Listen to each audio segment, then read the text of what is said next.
Ang buhay ni Baby Ama. Isang matunog na pangalan sa kasaysayan ng krimen sa Pilipinas ay si Baby Ama. Ang kanyang kwento ay puno ng trahedya, karahasan, at kontrobersya.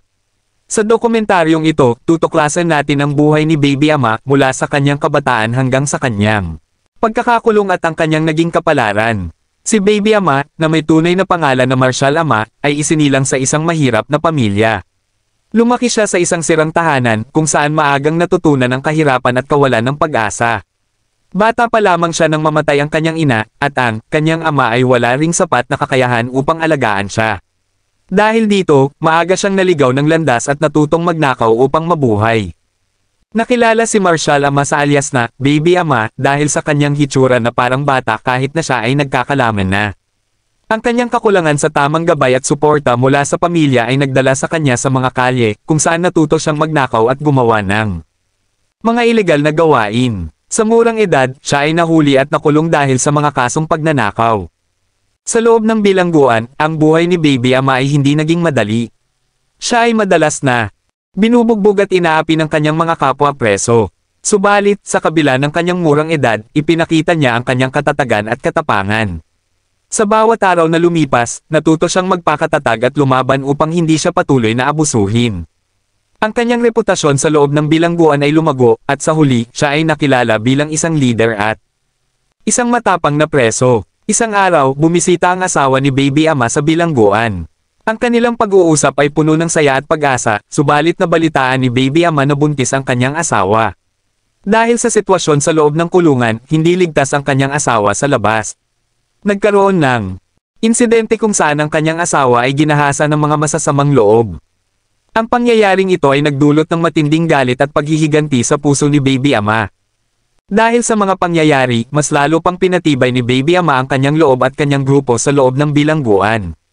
Siya ay naging isang matapang na leader na handang ipaglaban ang kanyang mga kasamahan.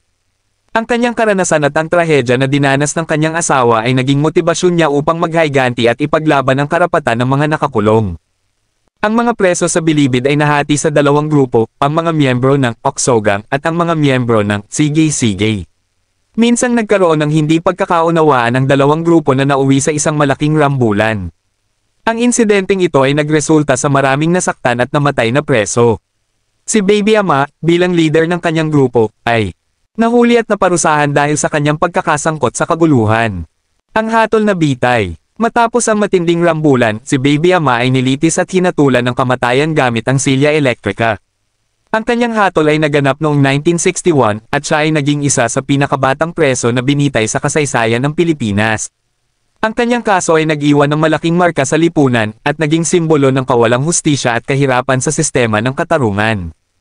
Sa araw ng kanyang pagbitay, maraming tao ang nagtipon upang masaksihan ang kaganapan. Ang kanyang kamatayan ay nagdulot ng iba't ibang reaksyon mula sa publiko, may mga sumusuporta at may mga kumukontra.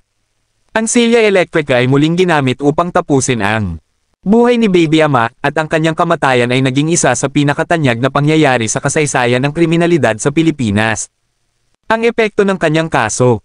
Ang kaso ni Baby Ama ay nagbigay daan sa maraming pagbabago sa sistema ng bilangguan at katarungan sa bansa. Ang kanyang buhay at kamatayan ay nagpakita ng mga kahinaan at pagkukulang sa sistema ng hustisya, at nagbigay ng inspirasyon sa mga reformista na ipaglaban ang karapatan ng mga preso at mga taong nasa laylayan ng lipunan. Ang kwento ni Baby Ama ay isang trahedya na puno ng aral at inspirasyon. Sa kabila ng kanyang murang edad at kahirapan, ipinakita niya ang kanyang katatagan at tapang sa harap ng mga pagsubok. Ang kanyang buhay ay naging simbolo ng pakikibaka ng mga mahihirap at mga inaapi sa ating lipunan. Ang kanyang alaala ay mananatili sa puso ng bawat Pilipino bilang paalala na ang hustisya ay dapat magsilbi para sa lahat, hindi lamang para sa mga makapangyarihan at may kaya. Maraming salamat sa inyong pagsubaybay sa dokumentaryong ito. Ang kwento ni Baby Ama ay isang patunay na sa kabila ng lahat ng pagsubok, ang katotohanan at hustisya ay laging mananaig. Hanggang sa muli, paalam.